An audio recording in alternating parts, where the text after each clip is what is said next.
ਅਗਲੀ ਗੱਲ ਕਰੀਏ ਸਰਕਾਰਾਂ ਦੀ, ਜਿਵੇਂ ਹੁਣ ਪੰਜਾਬ ਸਰਕਾਰ ਬਾਰੇ ਤਾਂ ਤੁਸੀਂ ਬੜਾ ਦੱਸਿਆ ਹੀ ਹੈ ਡਿਟੇਲ ਦੇ ਵਿੱਚ।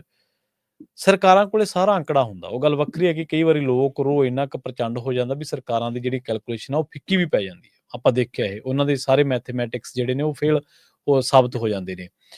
ਮੋਦੀ ਸਾਹਿਬ ਨੂੰ ਕਹਿੰਦੇ ਡੱਲੇਵਾਲ ਦਾ ਫਿਕਰ ਹੈ ਜਾਂ ਫਿਰ ਅੰਦੋਲਨ ਦਾ ਡਰ ਹੈ? ਦੇਖੋ, ਜੇ ਤਾਂ ਡੱਲੇਵਾਲ ਹੋਰਾਂ ਦਾ ਫਿਕਰ ਹੁੰਦਾ, ਹਾਂਜੀ, ਫਿਰ 21-22 ਦਿਨ ਤੋਂ ਬੰਦਾ ਮਰਨ ਵਰਤੇ ਤੇ ਨਾ ਹੁੰਦਾ। ਹਾਂਜੀ ਹਾਂਜੀ ਬਿਲਕੁਲ। ਫਿਰ 10 ਮਹੀਨਿਆਂ ਤੋਂ ਕਿਸਾਨ ਖਨੌਰੀ ਸ਼ੰਭੂ ਨਾ ਬੈਠੇ ਹੁੰਦੇ, ਜੇ ਤੁਹਾਨੂੰ ਫਿਕਰ ਹੁੰਦਾ। ਜੇ ਤੁਹਾਨੂੰ ਅੰਦੋਲਨ ਦਾ ਡਰ ਹੁੰਦਾ ਤਾਂ ਤੁਸੀਂ ਇਹ ਮੀਟਿੰਗ ਕਰਕੇ ਅਜਿਹੇ ਮਾੜੇ ਬੋਲ ਨਾ ਬੋਲਦੇ। ਪ੍ਰਵੀਨ ਜੀ, ਇਸ ਲੰਘੇ ਵੀਕਐਂਡ ਦੇ ਦਰਮਿਆਨ ਦਿੱਲੀ ਤੋਂ ਲੈ ਕੇ ਪੰਜਾਬ ਦੀਆਂ ਬਰੂਹਾਂ ਤੱਕ ਜੋ ਵਾਪਰਿਆ, ਉਹ ਇੱਕ ਛੋਟਾ ਘਟਨਾਕ੍ਰਮ, ਆਮ ਵਰਤਾਰਾ ਨਹੀਂ ਹੈ। ਉਹਦੇ ਪਿੱਛੇ ਇੱਕ ਵੱਡੀ ਸਾਜ਼ਿਸ਼ ਨਜ਼ਰ ਆਉਂਦੀ ਹੈ।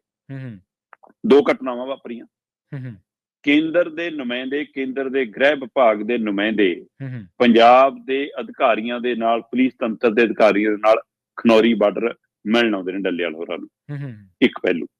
ਦੂਸਰਾ ਪਹਿਲੂ, ਦਿੱਲੀ ਦੇ ਵਿੱਚ ਕੇਂਦਰ ਦੇ ਮੁਖੀ, ਭਾਰਤ ਦੇ ਮੁਖੀ ਪ੍ਰਧਾਨ ਮੰਤਰੀ ਨਰਿੰਦਰ ਮੋਦੀ, ਦੇਸ਼ ਦੇ ਸਭ ਤੋਂ ਤਾਕਤਵਰ ਮੰਤਰੀ, ਗ੍ਰਹਿ ਮੰਤਰੀ ਤੇ ਖੇਤੀਬਾੜੀ ਮੰਤਰੀ ਨਾਲ ਇੱਕ ਮੀਟਿੰਗ ਕਰਦੇ ਨੇ।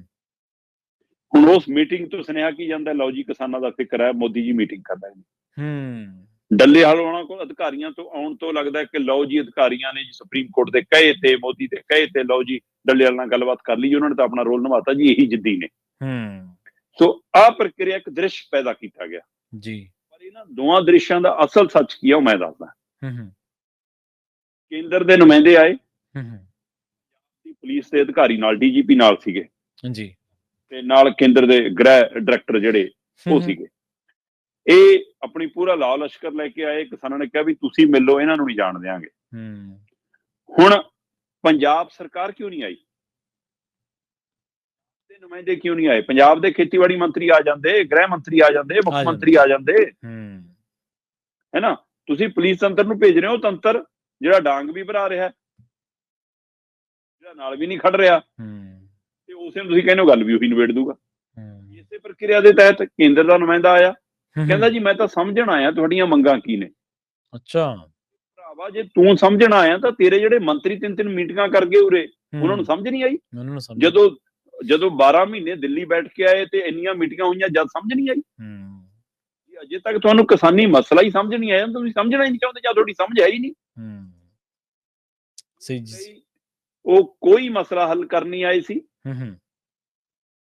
ਦੀ ਟੀਮ ਲੈ ਕੇ ਆਏ ਸੀ, ਪਤਾ ਕਰਨ ਆਏ ਸੀ ਕਿ ਜੇ ਡੱਲੇਵਾਲ ਨੂੰ ਚੱਕਣਾ ਪਿਆ ਤਾਂ ਕਿਹੜੇ ਕੋਠੇ ਤੋਂ ਟਪਾਉਣਾ, ਕਿਹੜੀ ਟਰੈਲੀ ਚੋਂ ਲੰਘਾਉਣਾ, ਕਿਹੜੇ ਮਹੱਲੇ ਚ ਨੂੰ ਕੱਢਣਾ, ਕਿਹੜੀ ਗਲੀ ਚ ਐਂਬੂਲੈਂਸ ਕਢਾਉਣੀ ਹੈ, ਕਿੱਥੇ ਪੁਲਿਸ ਲਾਉਣੀ ਹੈ, ਕਿਹਨਾਂ ਲੋਕਾਂ ਨੂੰ ਕਿੱਥੇ ਧੱਕਣਾ, ਉਹ ਸਾਰੀ ਪ੍ਰਕਿਰਿਆ ਦਾ ਨਕਸ਼ਾ ਬਣਾਉਣਾ ਹੈ। ਦੂਸਰੇ ਪਾਸੇ ਮੋਦੀ, ਅਮਿਤ ਸ਼ਾਹ ਤੇ ਸ਼ਿਵਰਾਜ ਚੌਹਾਨ ਜੀ, ਪ੍ਰਧਾਨ ਮੰਤਰੀ, ਗ੍ਰਹਿ ਮੰਤਰੀ ਤੇ ਖੇਤੀਬਾੜੀ ਮੰਤਰੀ, ਤਿੰਨੋਂ ਕਹਿੰਦੇ ਜੀ ਕਿਸਾਨੀ ਮਸਲਿਆਂ ਤੇ ਮੀਟਿੰਗ ਕਰਦੇ ਨੇ।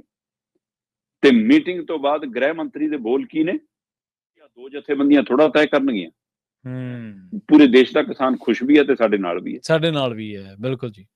ਸੋ ਇੱਥੋਂ ਉਹਨਾਂ ਦੀ ਨੀਅਤ ਤੇ ਨੀਤੀ ਸਪਸ਼ਟ ਹੈ ਕਿ ਉਹਨਾਂ ਨੇ 385 ਦਿਨ ਦਿੱਲੀ ਦੀਆਂ ਬਰੂਹਾਂ ਤੇ ਚੱਲੇ ਕਿਸਾਨ ਅੰਦੋਲਨ ਤੋਂ ਵੀ ਕੁਝ ਸਿੱਖਣ ਦੀ ਕੋਸ਼ਿਸ਼ ਨਹੀਂ ਕੀਤੀ। ਉਹਨਾਂ ਨੂੰ ਅਜੇ ਵੀ ਲੱਗਦਾ ਕਿ ਅਸੀਂ ਆਪਣੀ ਤਾਕਤ ਦੀ ਵਰਤੋਂ ਦੇ ਨਾਲ ਇਹਨਾਂ ਨੂੰ ਰੋਕਿਆ ਹੋਇਆ ਤੇ ਅਸੀਂ ਰੋਕਣ 'ਚ ਕਾਮਯਾਬ ਹੈ। ਔਰ ਵੱਡਾ ਸਵਾਲ ਇਹ ਖੜਾ ਕਿ ਕੀ ਇਹ ਅੰਦੋਲਨ ਦਿੱਲੀ ਜਾਣ ਦਾ ਅੰਦੋਲਨ ਹੈ ਜਾਂ ਦਿੱਲੀ ਜਿਹੜਾ ਅੰਦੋਲਨ ਪਹੁੰਚਿਆ ਸੀ ਉਸ ਦੇ ਸਾਰੇ ਦ੍ਰਿਸ਼ ਨੂੰ ਖਤਮ ਕਰਨ ਦਾ ਅੰਦੋਲਨ ਹੈ। ਜਾਂ ਤਾਂ ਤੁੱਕੇ ਨਾਲੇ ਸ਼ਾਇਦ ਆ ਗਏ, ਹੁਣ ਤਾਂ ਜਾ ਹੀ ਨਹੀਂ ਹੁੰਦਾ, ਹੁਣ ਤਾਂ ਰੋਜ਼ 101 ਜੱਥਾ ਜਾਂਦਾ ਤੇ ਅੱਧੇ ਘੰਟੇ 'ਚ ਵਾਪਸ ਆ ਜਾਂਦਾ। ਇਹ ਜਿਹੜਾ ਦ੍ਰਿਸ਼ ਕੇਂਦਰ ਸਿਰਜਣ 'ਚ ਕਾਮਯਾਬ ਹੋ ਰਿਹਾ, ਉਹਦੇ ਪਿੱਛੇ ਸਾਡੀ ਨਾਕਾਮੀ, ਸਾਡੀ ਰਣਨੀਤੀ, ਸਾਡੀ ਸੋਚ ਹੈ, ਸਾਡੀ ਕੱਲੇ ਚਲੋ ਦੀ ਨੀਤੀ, ਉਹਦੇ ਨਤੀਜੇ। ਪੰਦੇਰ ਹੋਰਾਂ ਨੇ ਹੁਣ ਚਿੱਠੀ ਲਿਖੀ ਹੈ ਜੀ, ਖੁੱਲੀ ਚਿੱਠੀ ਲਿਖਤੀ ਜੀ ਮੈਂ ਸਾਰੀ ਜਥੇਬੰਦੀਆਂ ਨੂੰ, ਹੁਣ ਆ ਜਾਓ ਜੀ, ਹੈ ਨਾ। ਤੇ ਉਧਰ ਡੱਲੇਵਾਲ ਹੋਰਾਂ ਦੀ ਸਿਹਤ ਕਾਫੀ ਜ਼ਿਆਦਾ ਮਤਲਬ ਨਾਸਾਜ਼ ਹੁੰਦੀ ਜਾ ਰਹੀ ਆ। ਸਾਇਲੈਂਟ ਅਟੈਕ ਦਾ ਖਤਰਾ ਕਿਸੇ ਵੀ ਸਮੇਂ ਪੈਦਾ ਹੋ ਗਿਆ।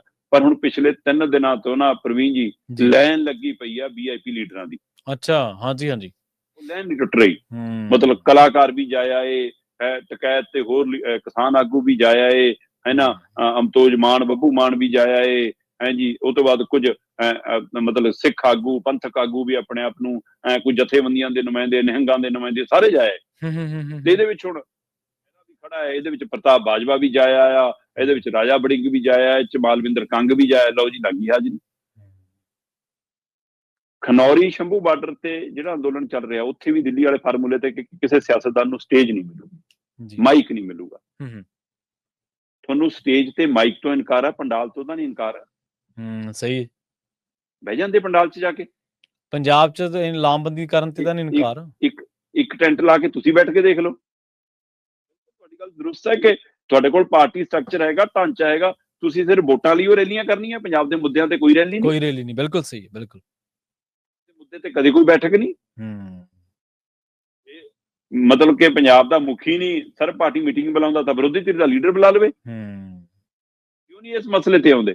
ਇਹਦਾ ਮਤਲਬ ਤੁਸੀਂ ਸਿਰਫ ਉੱਥੇ ਸੈਲਫੀ ਖਿਚਾਉਣ ਜਾਂਦੇ ਹੋ, ਤੁਸੀਂ ਸਿਰਫ ਅਖਬਾਰ 'ਚ ਖਬਰ ਲਵਾਉਣ ਜਾਂਦੇ ਹੋ, ਤੁਸੀਂ ਆਪਣਾ ਸੇਫ ਸਾਈਡ ਕਰ ਰਹੇ ਹੋ ਕਿ ਕੱਲ ਨੂੰ ਖੁਦਾ ਨਾ ਖਾਸਤਾ ਕੁਝ ਹੋ ਗਿਆ ਤਾਂ ਡੱਲੇਵਾਲ ਦੇ ਸਮਰਥਕ ਸਾਨੂੰ ਕੁੱਟਣ ਨਾ ਜਾਣ, ਚਮੜੀ ਬਚਾਉਣ ਜਾਂਦੇ ਹੋ। ਤੁਸੀਂ ਲੋਕ ਮੁੱਦਿਆਂ ਤੇ ਲੜਾਈ ਲੜਨ ਨਹੀਂ ਜਾਂਦੇ। ਸੋ ਇਸ ਲਈ ਇਸ ਆਵਾਮ 'ਚ ਸਾਰੇ ਨੰਗੇ ਨੇ, ਕੇਂਦਰ ਨੂੰ ਕੋਈ ਡਰ ਨਹੀਂਗਾ। ਮੈਂ ਅਨਿਲ ਜੈਨ ਹੋਰੀ ਨਾ ਰੈਗੂਲਰ ਕਾਲਮ ਲਿਖਦੇ ਆ ਵੱਖ-ਵੱਖ ਅਖਬਾਰਾਂ 'ਚ। ਹਾਂਜੀ, ਮੈਂ ਕਾਫੀ ਪੜ੍ਹਦਾ ਉਹਨਾਂ ਨੂੰ। ਉਹਨਾਂ ਦਾ ਕਮਾਲ ਦਾ ਲੇਖ ਸੀ ਲੰਘੇ 2 ਦਿਨ ਪਹਿਲਾਂ।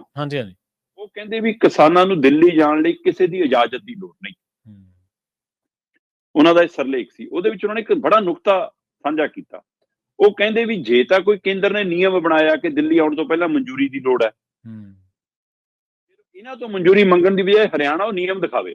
ਕਹਿੰਦਾ ਕਿ ਤੁਹਾਡੇ ਕੋਲ ਦਿੱਲੀ ਦੀ ਪ੍ਰਵਾਨਗੀ ਤਾਂ ਹੈ ਨਹੀਂ, ਕਿ ਕੇਂਦਰ ਦਾ ਕੋਈ ਨਵਾਂ ਸੰਵਿਧਾਨ, ਕੋਈ ਨਵਾਂ ਨਿਯਮ, ਨਵਾਂ ਕੋਈ ਕਾਨੂੰਨ, ਕੋਈ ਨਵਾਂ ਕੋਈ ਲਾਅ ਬਣ ਗਿਆ ਕਿ ਦਿੱਲੀ ਆਉਣ ਤੋਂ ਪਹਿਲਾਂ ਮਨਜ਼ੂਰੀ ਲੈਣੀ ਪੈਣੀ। ਕਹਿੰਦੇ ਕਿ ਅੱਛਾ, ਉਹ ਕਹਿੰਦੇ ਕਿ ਇਹ ਤਰੀਕਾ ਜ਼ਰੂਰ ਹੈਗਾ ਕਿ ਤੁਸੀਂ ਜੇ ਦਿੱਲੀ ਪ੍ਰਦਰਸ਼ਨ ਕਰਨ ਆ ਰਹੇ ਹੋ ਤਾਂ ਆ ਜਾਓ, ਪਰ ਉੱਥੇ ਪ੍ਰਸ਼ਾਸਨ ਫਿਰ ਤੁਹਾਨੂੰ ਥਾਂ ਨਿਸ਼ਚਿਤ ਕਰ ਦੂਗਾ, ਤੁਹਾਨੂੰ ਉੱਥੇ ਰਹਿ ਕੇ ਆਪਣੀ ਰੈਲੀ ਕਰੋ, ਮੁਜ਼ਾਹਰਾ ਕਰੋ, ਜੋ ਮਰਜ਼ੀ ਕਰੋ। ਰੋਕਣ ਦੀ ਕੋਈ ਨਿਯਮ ਨਹੀਂ ਕਦੇ। ਕਮਾਲ ਹੈ, ਭਾਰਤੀ ਜਨਤਾ ਪਾਰਟੀ ਦੇਸ਼ ਦੇ ਵੱਖ-ਵੱਖ ਸੂਬਿਆਂ ਤੋਂ ਲੈ ਕੇ ਦਿੱਲੀ ਤੱਕ ਘੁਸਪੈਠੀਆਂ ਦੇ ਨਾਂ ਤੇ ਰਾਜਨੀਤੀ ਕਰਦੀ ਹੈ। ਉਹ ਰੌਲਾ ਪਾ ਰਹੀ ਹੈ ਕਿ ਜੀ ਦਿੱਲੀ 'ਚ ਬੰਗਲਾਦੇਸ਼ੀ ਆ ਗਏ, ਰੋਹਾਂਗੀ ਆ ਗਏ ਜੀ, ਇਹ ਘੁਸਪੈਠੀਏ ਆ ਗਏ ਜੀ, ਤੇ ਉਹਨਾਂ ਦੀ ਰਾਜਨੀਤੀ ਕਰਦੇ। ਕਹਿੰਦੇ ਉਹ ਘੁਸਪੈਠੀ ਤਾਂ ਤੋਂ ਰੋਕ ਨਹੀਂ ਹੋ ਰਹੇ, ਤੇ ਤੁਸੀਂ ਕਿਸਾਨਾਂ ਦੇ ਮੂਹਰੇ ਬੈਰੀਕੇਡ ਐਂ ਲਾਇਆ ਕਿ ਜਿਵੇਂ ਮਤਲਬ ਕਿ ਬਾਰਡਰ ਹੋਵੇ, ਇਹ ਬਾਘਾ ਬਾਰਡਰ ਹੋਵੇ। ਸਹੀ। ਇਹ ਸਵਾਲ ਬਹੁਤ ਵਾਜਬ ਹੈ। ਇਹ ਸਾਰੀ ਪ੍ਰਕਿਰਿਆ ਦੇ ਵਿੱਚ ਕੇਂਦਰ ਆਪਣੇ ਉਸੇ ਸਟੈਂਡ ਤੇ ਹੈ ਜਿਹੜਾ ਸਟੈਂਡ ਉਹਨਾਂ ਦਾ ਦਿੱਲੀ ਜਦੋਂ ਅੰਦੋਲਨ ਚੱਲਿਆ ਸੀ ਉਸ ਨੀਤੀ ਤੇ ਹੈ। ਤੇ ਜਿਨ੍ਹਾਂ ਨੇ ਅੰਦੋਲਨ ਕਰਨ ਤੋਂ ਪਹਿਲਾਂ ਸੋਚਿਆ ਸੀ ਕਿ ਸਾਡੇ ਨਾਲ ਮਾੜੀ ਮੋਟੀ ਸੁਰ ਪੰਜਾਬ ਤੋਂ ਲੈ ਕੇ ਦਿੱਲੀ ਵਾਲੇ ਦੀ ਮਿਲਦੀ ਹੈ, ਸਾਨੂੰ ਲਾਂਘਾ ਦੇ ਕੇ ਬੜੇ ਕਰ ਦੇਣਗੇ, ਸਾਡਾ ਝੰਡਾ ਦਿੱਲੀ ਅਸੀਂ ਲਹਿਰਾਵਾਂਗੇ, ਹਨਾ, ਉਹਨਾਂ ਨੂੰ ਹੁਣ ਫਿਕਰ ਪਿਆ ਹੋਇਆ। ਪਰ ਇਹ ਸਭ ਦੇ ਵਿੱਚ ਡੱਲੇਵਾਲ ਹੋਰਾਂ ਦੀ ਸਿਹਤ ਨੂੰ ਲੈ ਕੇ ਜੋ ਸਥਿਤੀ ਹੈ, ਉਹਦੇ ਉੱਤੇ ਹੁਣ ਗੌਰ ਕਰਨ ਦੀ ਲੋੜ ਹੈ। ਦਿਨ ਸਮਾਂ ਲਗਾਤਾਰ ਬੀਤਦਾ ਜਾ ਰਿਹਾ, 21ਵਾਂ 22ਵਾਂ ਦਿਨ ਆ ਗਿਆ। ਸੋ ਉਹ ਸਥਿਤੀ ਦੇ ਵਿੱਚ ਹੁਣ ਰਿਕਵਰ ਕਰਨਾ ਵੀ ਬਾਅਦ ਚੋਂ ਔਖਾ ਹੋ ਜਾਂਦਾ ਕਈ ਵਾਰ। ਇਸ ਲਈ ਜੇਕਰ ਸੱਚਮੁੱਚ ਜਿਹੜੇ ਅਧਿਕਾਰੀ ਆਏ ਸੀ ਜਾਂ ਮੋਦੀ ਨੇ ਮੀਟਿੰਗ ਕੀਤੀ ਹੈ ਜਾਂ ਮਾਲਵਿੰਦਰ ਕੰਗ ਗਏ ਨੇ ਜਾਂ ਇਹ ਅਧਿਕਾਰੀ ਗਏ ਨੇ ਜਿਹਨਾਂ ਨੂੰ ਸੱਚਮੁੱਚ ਇਸ ਮਸਲੇ ਦਾ ਹੱਲ ਚਾਹੁੰਦੇ ਨੇ, ਤਾਂ ਕਿਸਾਨੀ ਮੰਗਾਂ ਤੇ ਉਂਗਲ ਧਰ ਦਿੰਦੇ। ਇੰਨਾ ਤਾਂ ਕਹਿ ਸਕਦੇ ਸੀ ਕਿ ਅਸੀਂ ਕਰਾਉਂਦੇ ਹਾਂ ਜੀ ਮੀਟਿੰਗ ਤੁਹਾਡੀ। ਅਸੀਂ ਤਾਂ ਸਮਝਣਾ ਹੈ ਜੀ ਅਜੇ। ਸੋ ਇਹ ਸਮਝੇ ਹੋਏ ਸਭ ਕੁਝ ਨੇ, ਇਹ ਜਾਣ ਕੇ ਡਰਾਮੇ ਕਰਦੇ ਨੇ ਜਿਹਦੇ ਨਾਲ ਪੰਜਾਬ ਦੀ ਕਿਸਾਨੀ ਨੂੰ ਪਿੱਛੇ ਧੱਕਣਾ ਚਾਹੁੰਦੇ ਨੇ। ਸੋ ਮੈਨੂੰ ਲੱਗਦਾ ਹੁਣ MSP ਵਾਲੇ ਮਸਲੇ ਦੇ ਬਰਾਬਰ ਤਾਂ ਵੱਡਾ ਮਸਲਾ ਤਾਂ ਨਵੀਂ ਪਾਲਿਸੀ ਵਾਲਾ, ਉਹਦੇ ਤੇ ਹੁਣ ਹੋ ਸਕਦਾ 1-2 ਦਿਨਾਂ 'ਚ ਕਿਸਾਨ ਜਥੇਬੰਦੀਆਂ ਵੀ ਆਪਣਾ ਮੰਥਨ ਕਰਕੇ ਇੱਕ ਪੈਰਲਲ ਅੰਦੋਲਨ ਖੜਾ ਹੋ ਜਾਵੇ ਤੇ ਫਿਰ ਇਹ ਅੰਦੋਲਨ ਸ਼ਾਇਦ ਉਹ 'ਚ ਮਰਜ ਹੋ ਜਾਵੇ, ਫਿਰ ਤਾਕਤ ਵੱਡੀ ਹੋ ਜਾਵੇ। ਦੇਖਦੇ ਹਾਂ ਕਿੱਧਰ ਨੂੰ ਜਾਂਦੀ ਹੈ ਗੱਲ, ਪਰ ਗੱਲ ਤੁਰ ਪਈ ਹੈ ਇੱਕ ਵਾਰ ਫਿਰ। ਜੀ।